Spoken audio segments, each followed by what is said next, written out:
Fala, galera! Meu nome é João Vitor Panda e o nome desse programa aqui é Crônicas de Nada. E acaba de começar, né? Mais um. Queria trazer aqui pra vocês uma memória das profundezas do oceano, da minha consciência, já na parte abissal, né? Que é a inconsciência, né? A parte, sabe? Onde as únicas coisas que iluminam as memórias que estão nessa parte do oceano da minha consciência são aqueles peixinhos do Nemo que tem um negócio na testa, que tem uma luz piscando no fundo. Só isso. Às vezes, passa esse peixe que tem a luz na testa e tem aqueles dentes horripilantes. Às vezes ele passa do lado de uma memória, aí essa memória é iluminada brevemente por esse peixe e depois ele continua nadando nas fossas abissais da minha cabeça de pica. E de certa forma, um peixe desse passou perto de uma memória obscura. Só que esse peixe foi ativado pelo meu olfato. E aí que eu percebi o poder do olfato. O poder do olfato em relação à memória. Certo? Por quê? Quando eu tinha, sei lá, uns 5, 6 anos, eu tinha um escorregadorzinho de plástico. Era, porra, pra uma criança de 6 anos, aquele escorregador pra mim era enorme. 3 pequenos degraus de plástico que me elevavam até uma pequena plataforma que me deixava diante do escorregador de fato, né? Da superfície escorregadia do escorregador. E aquele escorregador era, porra, motivo de diversão absoluta e infinita pra mim, né? Durante a minha tenra infância. E eu me demorava por muito tempo ali, subindo os seus 3 degraus de plástico, escorregando pela sua superfície escorregadia. E assim como o meu mano Sísifo, do mito de Sísifo, repetindo todo o processo. Subindo e descendo. Né? Exatamente. Só que eu tinha uma vizinha, tá ligado? Uma vizinha da mesma idade minha. E eu suponho que as nossas mães eram amigas, alguma coisa assim. E essa vizinha foi uma vizinha que me acompanhou apenas nesse princípio de infância, naquele momento bem inicial da minha vida. Em todas as outras fases da minha vida, eu simplesmente esqueci da existência dessa pessoa, dessa garotinha. Eu acho que eu até sei em que colégio ela estudou depois, meio que eu consigo traçar aqui na minha cabeça a que grupo de amigos provavelmente ela mais ou menos pertencia e tudo mais. Só que ela só fez parte da minha vida nesse momento em que ela era minha vizinha. E foi um momento muito breve. E é sempre muito doido, né? Quando uma pessoa assim ressurge do seu passado. E ela ressurgiu dentro da minha cabeça apenas, né? Não que eu tenha encontrado essa pessoa. Talvez nesse exato momento ela esteja morta, ou, sei lá, morando nos Estados Unidos da América, ou, não sei, estudando pra OAB. OAB? OAB? Tá ligado? Ela tem, não sei, tem cara de que poderia virar uma advogada. Infelizmente, né, pro nosso país. Chega de advogados. Mas aí, beleza. Essa menina, a gente brincava ali, a gente tinha uns 5, 6 anos. E eu lembro que eu gostava dela, era uma amiga querida, assim, né? E ela fazia bom uso do escorregador também, né? A gente ia lá, escorregava, ficava se divertindo. Numa boa. Só que eu lembro que eu já na infância eu ficava muito intrigado por aquela garota, porque ela tinha uma particularidade. Ela era um pouco fedida. Só que ela era fedida de um jeito muito interessante. Tipo assim, não é que ela fosse uma criança de 5 anos que ainda usa fralda e ela tinha cheiro de merda, por exemplo. Não é isso. Ela não tinha cheiro de merda, ela não tinha cheiro de urina, eu acho que era isso que me intrigava. Porque ela era fedida de uma maneira que o meu arsenal de experiências olfativas ainda não tinha identificado. Tipo assim, o cheiro dela foi a primeira vez que eu senti aquele cheiro. Aquele fedor específico. Aquela caatinga em questão. Tá ligado? Então, ela foi uma revolução sensorial na minha vida. Aquela garotinha. Porque ela me apresentou uma nova forma de podridão. Muito diferente das tradicionais que eu já conhecia, né? Ah, mãe, fiz xixi na calça. Cheiro de mijo. Um dos fedores possíveis no mundo. Ah, cocô, merda. Outra possibilidade de fedor. Vômito, outra possibilidade de fedor. Mas aquela garotinha tinha um fedor só dela. Um fedor muito especial. E eu gostava de brincar com ela, porque ela era minha vizinha, né? Então a gente morava perto, era fácil, né? E quando você é criança também, as coisas que você precisa pra se tornar amigo de uma pessoa são muito poucas, né? Se você tem mais ou menos a mesma idade que uma outra criança, tal qual dois cachorros, vocês já podem ficar correndo um atrás do outro, se divertindo ali. Muito simples. Mas essa garotinha tinha essa peculiaridade. Então eu lembro que eu gostava de brincar com ela, porque ela era minha vizinha, né? Então ela estava disponível para as brincadeiras, era muito fácil, né? Ela morava poucas casas distante da minha e as nossas mães eram amigas, pelo que eu lembro. Mas tinha esse porém, né? Eu ficava muito intrigado com o cheiro dela. Eu ficava, caralho, mano. Tipo, é uma. O poder do olfato é muito foda, né? Porque parece que essa memória é como se tivesse sido um sonho que eu tive. Tipo, é como se. Eu não lembro. Eu suponho que o escorregadorzinho ficava na garagem pra gente ficar brincando, assim, que era um lugar que tinha mais espaço. Só que na minha lembrança, eu lembro de forma muito nebulosa, quase como se fosse um sonho, de nós dois num quarto muito amplo, assim, muito branco e mal iluminado, e a gente subindo o escorregador e descendo, subindo o escorregador e descendo. E todo o recinto tomado por esse fedor peculiar daquela garota, aquele cheiro que aquela menina me apresentou. E, de certa forma, esse cheiro agora pra mim é uma lembrança de tempos mais simples, né? A época da inocência, um tempo bonito, um tempo lindo, um tempo puro, quando eu tinha 5, 6 anos, e a minha maior preocupação era escorregar no escorregador. E por que eu tô relatando tudo isso? Tudo isso aqui? Porque recentemente, esse peixinho com a luz na testa que passou nas profundezas abissais do meu cérebro e acabou iluminando a memória dessa garota, essa memória onírica, quase como um sonho de uma noite de verão, aconteceu porque eu descobri qual era o cheiro que ela tinha. E eu vou falar qual que era o cheiro, não necessariamente dizendo que essa é a explicação pela qual ela tinha esse cheiro, até porque vocês vão ver que é um cheiro que é muito difícil você imaginar uma pessoa inteira impregnada por esse cheiro. Mas como o olfato é um dos sentidos mais conectados à memória, eu senti um cheiro recentemente que era muito poderoso com o cheiro dessa garota. Era muito parecido com o cheiro dessa garota, muito semelhante. De novo, não que seja a explicação pro fedor específico dela, mas era muito parecido. E quando eu me deparei com esse cheiro, quando essas moléculas de podridão queimaram os pelos das minhas narinas, eu lembrei. Eu fui imediatamente transportado pros degraus daquele escorregador de plástico. E foi muito bonito me conectar com a inocência de outros tempos. E eu devo toda essa conexão ao cheiro que me levou para esse lugar, que é o cheiro mais parecido com o cheiro daquela garotinha que eu pude encontrar. E esse cheiro é o cheiro de fio dental usado. Fio dental usado. Tá ligado? Os meus dentes são meio tortos, né? Então eu tenho que passar fio dental todo dia. Na verdade, meus dentes são bem tortos. Da parte de baixo. Então eu tenho que passar fio dental todo dia, porque como os meus dentes são muito obtusos ali, são ângulos muito angulados que vão se formando. Se eu não passar fio dental, a minha boca vai virar uma podridão, né? Tipo assim, todo mundo tem que passar fio dental, mas eu sinto que eu tenho que passar ainda mais, porque como meus dentes são tortinhos, é mais fácil de acumular sujidades, sujeirinhas. E cara, recentemente eu tirei um pedação assim, saiu no fio dental, numa noite que eu tava me preparando pra dormir. E sabe, a curiosidade, né? Você tem vontade de experimentar cheiros, de viver coisas. Vocês não cheiram o fio dental de vocês de vez em quando? Só pra ver o cheiro que sai daquele negocinho que ficou preso o dia inteiro? Ali numa esquina do seu dente? Eu de vez em quando curto dar uma cheiradinha no fio dental. Não vou mentir aqui não.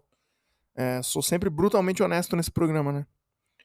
E, cara, no momento exato que eu cheirei o fio dental, eu fui transportado pros degraus daquele escorregador e pra memória daquela garota. Daquela pequena menininha loira que era minha vizinha. E era absolutamente fedorenta. Como pode uma criança inteira de 5 anos, né? Que, porra, já é considerável ali, né? Se eu comparar o tamanho de uma sujidade dental com o tamanho de uma criança tem 1000 vezes o tamanho de uma sujidade dental. E como pode uma garotinha inteira ter cheiro de fio dental usado? Muito fascinante. E eu sinto agora que toda vez que eu estiver fora de casa e que eu tiver comido uma carninha ou alguma coisa que muito facilmente se aloja nos ângulos obtusos da minha arcada dentária, quando eu tiver com aquele desconforto de ficar passando a língua, sabe? Passando a língua pela troca entre um dente e outro, a troca do painel de dente para um outro painel de dente.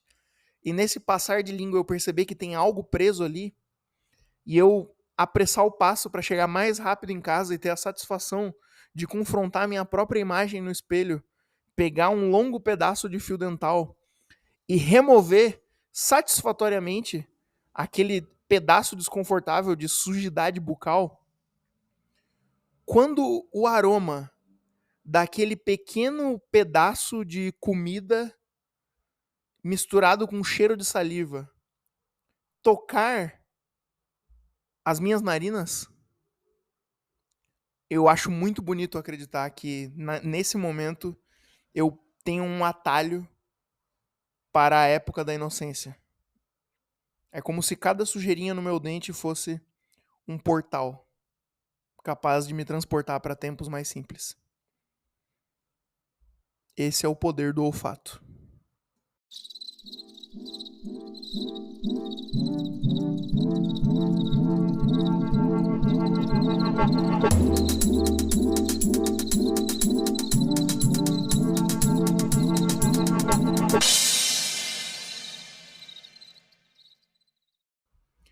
Bom, eu acho que meio que o fio conector do episódio de hoje, não que um episódio do Crônicas de Nada precise ter um fio conector, né? Já tivemos episódios aqui absolutamente desconexos, mas meio que inevitavelmente, pelo que eu tenho nas minhas anotações aqui para falar hoje, vai acabar que o fio conector vai ser as profundezas do meu cérebro mesmo. Só que agora, quer dizer, talvez esse meio que seja o que conecta todos os episódios do Crônicas de Nada, né? Tendo em vista que, né, o meu cérebro é a principal ferramenta, né, para a realização desse programa. Em segundo lugar, é a minha boca, né? Em terceiro lugar, o microfone.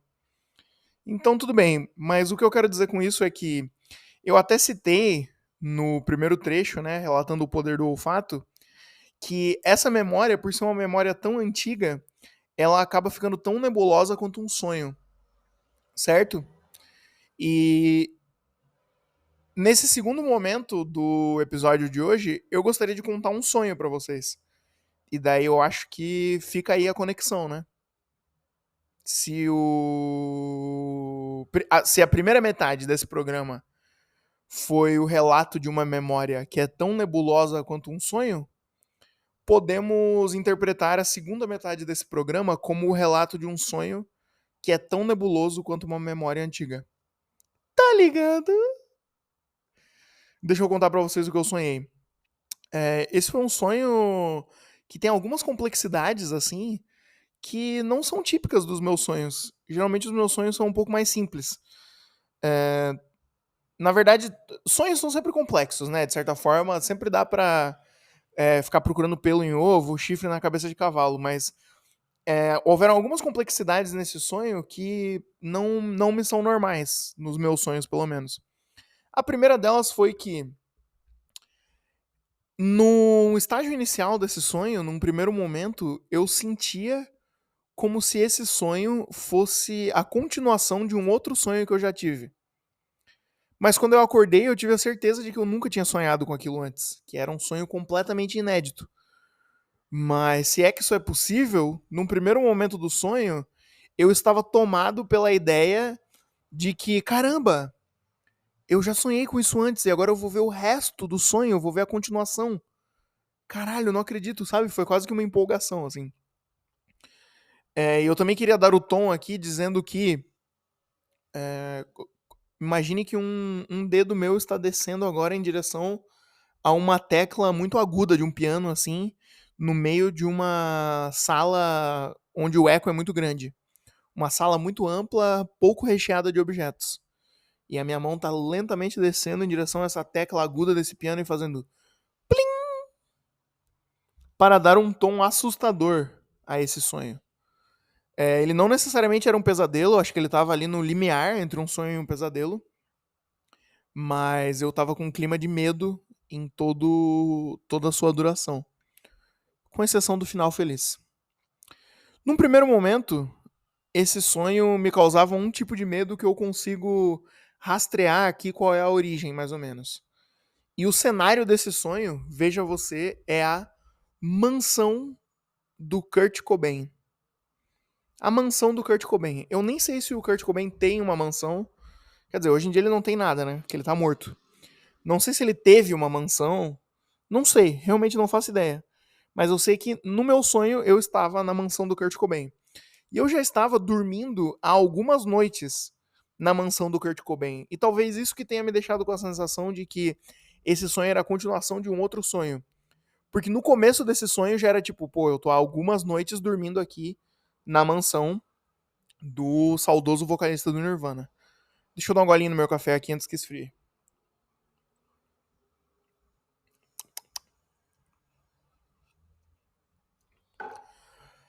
Bom, aí eu tava dormindo nessa mansão e essa mansão é, sabe, né, lugar de sonho. Gigantesca, era enorme, assim, era tipo...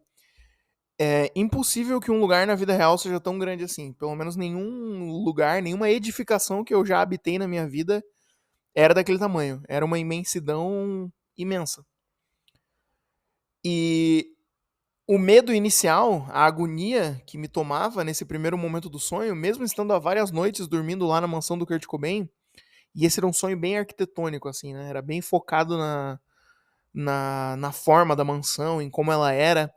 E eu lembro que a minha preocupação era que haviam tantas portas e tantas janelas na mansão do Kurt Cobain que com certeza eu, que era a única pessoa que estava lá, não ia conseguir me lembrar de fechar todas. Eu não ia conseguir me lembrar de trancar todas as portas e todas as janelas da mansão do Kurt Cobain e alguém poderia invadir a mansão para atentar contra a minha vida. Veja só você.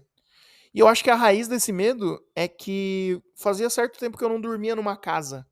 Só que agora nesse verão eu tava lá na casa da minha mãe. E a minha mãe tem uma casa que é a casa dela e tem a casa que é a casa do meu padrasto. E daí a minha mãe tava dormindo lá com o meu padrasto e eu fiquei dormindo na casa que é a casa da minha mãe.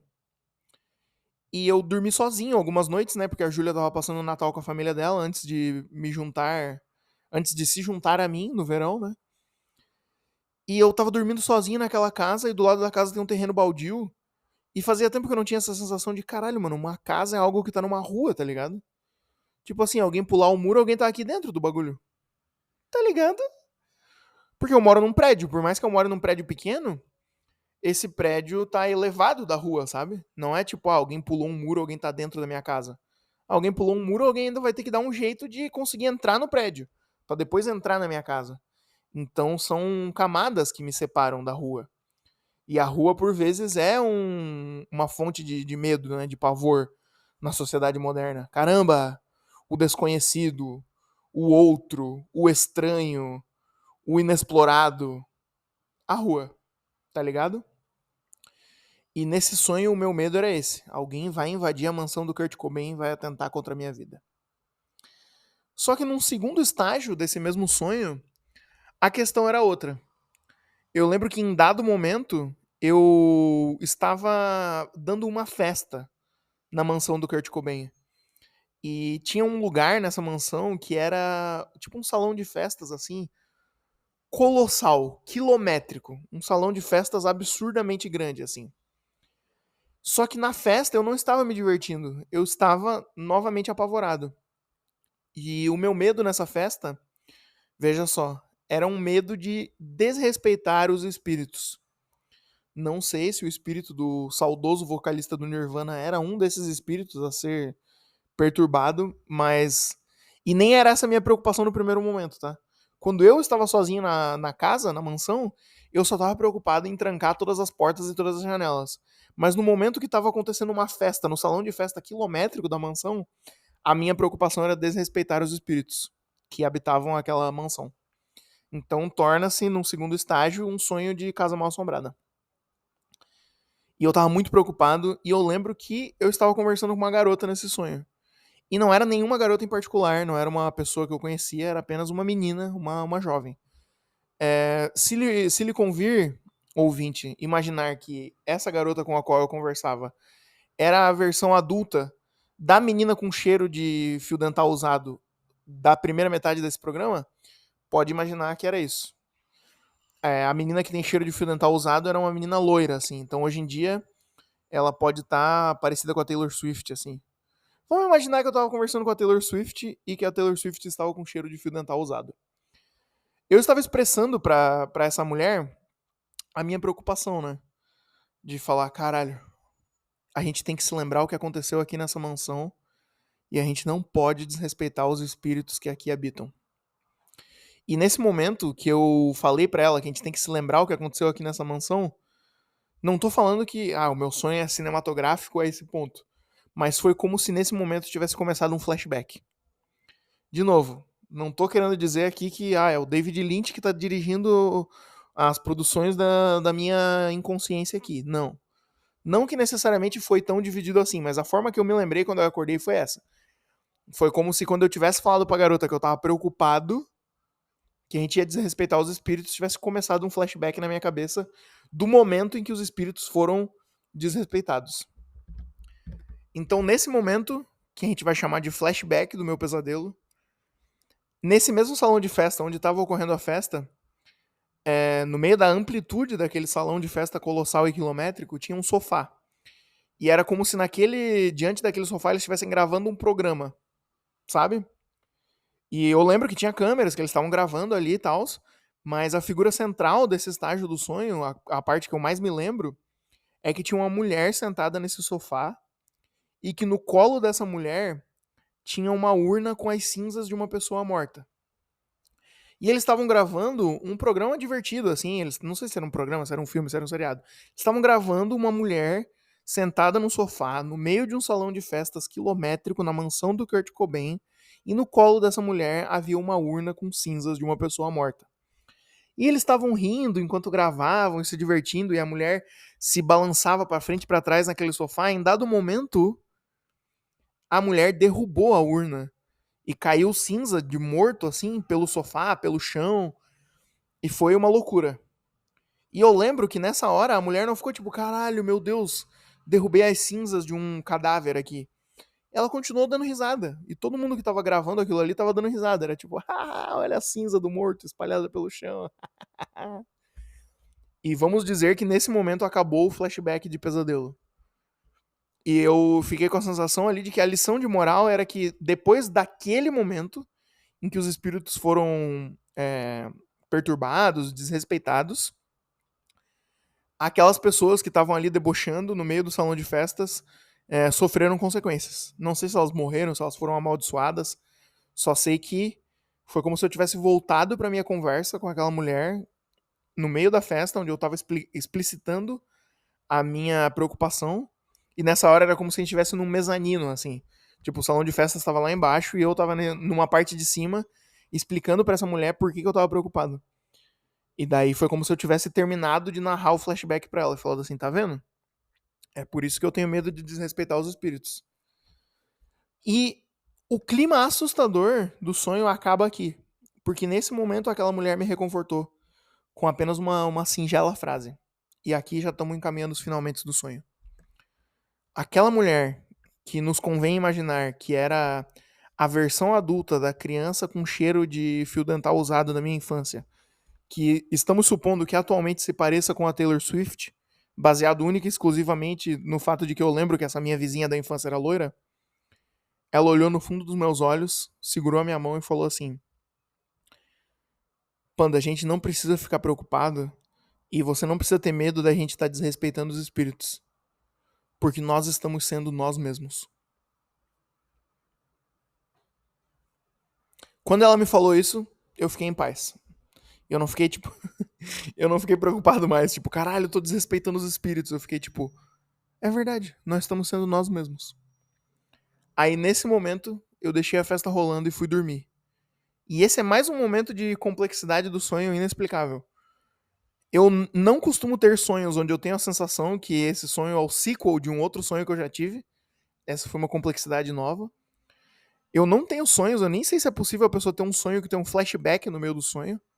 Mas, de novo, não tô querendo pagar de mente complexa aqui, só tô falando que quando eu acordei, a forma que eu me lembrei do sonho foi como se tivesse um flashback no meio dele. E isso pode ser totalmente uma interferência da minha consciência, né? A consciência interagindo, interferindo no inconsciente.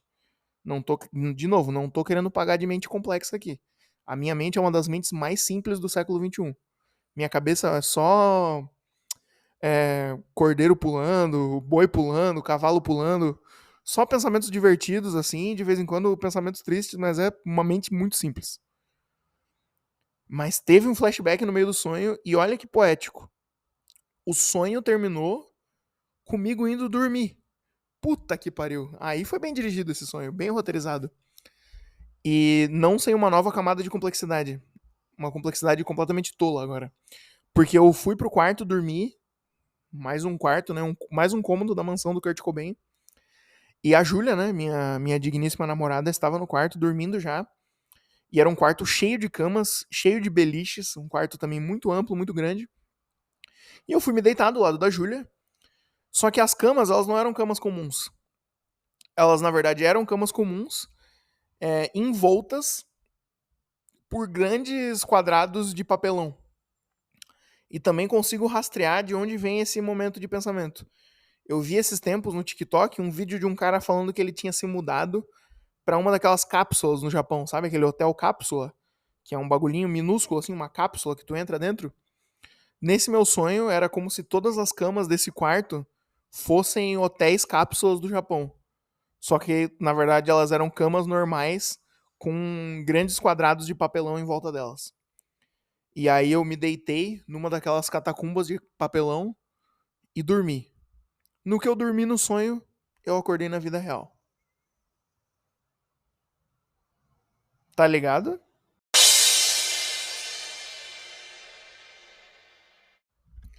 Bom, amigos, mais um episódio do Crônicas de Nada chega ao fim. Dessa vez teve 2 blocos grandes apenas, né? Geralmente tem mais blocos de minutagem um pouquinho menor. Mas era isso. A ideia era me demorar aqui a descrever o que se passa na cachola. Tá ligado? E semana que vem tem mais. Bom, se você gosta muito desse programa, se você gosta muito da minha presença virtual, das outras coisas que eu faço na internet, considere tornar-se um apoiador através de apoia.se João Vitor Panda. Eu tenho dito nos meus vídeos do YouTube que eu estou com ideias mirabolantes para coisas novas que eu posso postar lá no Apoia-se, né? Eu quero ajeitar certinho o que serão as recompensas, mas eu quero simplesmente ter mais conteúdo postado lá. E eu vou falar pra vocês aqui 2 coisas que eu tenho em mente de postar por lá. No último vídeo que eu postei no YouTube, que eu tô fazendo uma repescagem cinematográfica, falando dos filmes que eu queria ter visto ano passado, mas que não deu tempo e eu acabei vendo esse janeiro, tem um momento que a Júlia chega em casa e ela senta no sofá comigo e eu passo um microfone pra ela falar a opinião dela sobre um filme. Eu queria ter no Apoia-se um quadro onde eu e a Júlia a gente fica conversando sobre algum assunto. Porque a gente costuma ter conversas muito legais e muito maneiras e muito profundas, ou nem tão profundas assim. Mas eu acho que seria legal a gente ter essa conversa gravado, né? Não que todos os nossos momentos de conversa vão acabar virando conteúdo digital. Mas a gente sentar e se propor assim, meu, agora vamos conversar sobre tal tema? Vamos conversar sobre tal tema. E daí eu vou postar lá no Apoia-se, a gente tomando um cafezinho e conversando. Como se fosse um vídeo meu do YouTube ou como se fosse um episódio do Crônicas de Nada, só que eu não tô sozinho, eu tô conversando com a Júlia, que é uma coisa que eu faço todos os dias na minha vida, quase. Essa é uma ideia minha. E eu pensei que da mesma forma que eu tenho assistidos do mês no canal do YouTube, eu podia ter alguma versão desse quadro sobre música, só que postar isso exclusivamente no Apoia-se também. Então, sei lá, eu podia falar sobre os álbuns que eu ouvi na semana, ou postar a cada 15 dias. De repente, se eu descobrir um álbum novo e tô ouvindo muito ele, falar sobre e postar lá no Apoia-se. Como se fosse o Assistidos do Mês, só que sobre música. E daí exclusivo para os apoiadores. Tô pensando em fazer isso, como vai ser a formatação certinha. Tem outras ideias também, mas por enquanto essas são as duas que estão mais estruturadas na minha cabeça. Essas duas coisas eu acho que vai acontecer, certo? Então, veja só, eu sempre digo aqui, né, que vai ter mais conteúdo extra lá no Apoia-se, vai ter mais conteúdo, e vai ter mesmo. Quando vocês menos esperarem, vai ter de fato. E se você já gosta das coisas que eu faço na internet e gostaria de ter acesso a um pouquinho mais, e ao mesmo tempo apoiar a minha produção de conteúdo financeiramente, considere tornar-se um apoiador, beleza? Não quero apoiar, não tem problema. Não posso apoiar, também não tem problema. Ou você quer apoiar, ou só não quer, né, fazer dessa forma financeira. Compartilhe esse programa com amigos que estão em busca de um podcast aí para ouvir. Poste esse programa aí nas suas redes sociais, de repente o episódio de hoje. Indique para amigos. Assim já ajuda bastante já. Só de ouvir já tá maneiro. Beleza? Tamo junto. Meu nome é João Vitor Panda. Ah, peraí. Antes de terminar, não vou entrar em detalhes, tá? Rapidinho aqui. Eu queria mandar um salve, mandar um abraço para um menino chamado Matheus, que tava Matheus Pereira, né? É o nome dele. Ele sabe quem ele é. Pô, um maninho que estava conversando comigo no Instagram, eu não conheço ele pessoalmente, ele é apenas uma pessoa virtual para mim, mas ele é um ouvinte do programa, consome as paradas que eu faço. E, porra, eu tive uma conversa muito foda com ele essa semana. Ele me falou paradas muito maneiras sobre o meu conteúdo e sobre como ele se conectou e se relacionou com o meu conteúdo. Não vou entrar em detalhes aqui porque é pessoal, mas eu fiquei muito feliz. Só isso mesmo, fiquei muito feliz. E, porra, agradeci muito ele, trocamos uma ideia lá. E fico feliz que alguém possa se conectar com as coisas que eu faço da forma que esse maninho se conectou. Então só queria mandar um salvezinho aqui pra ele, tá?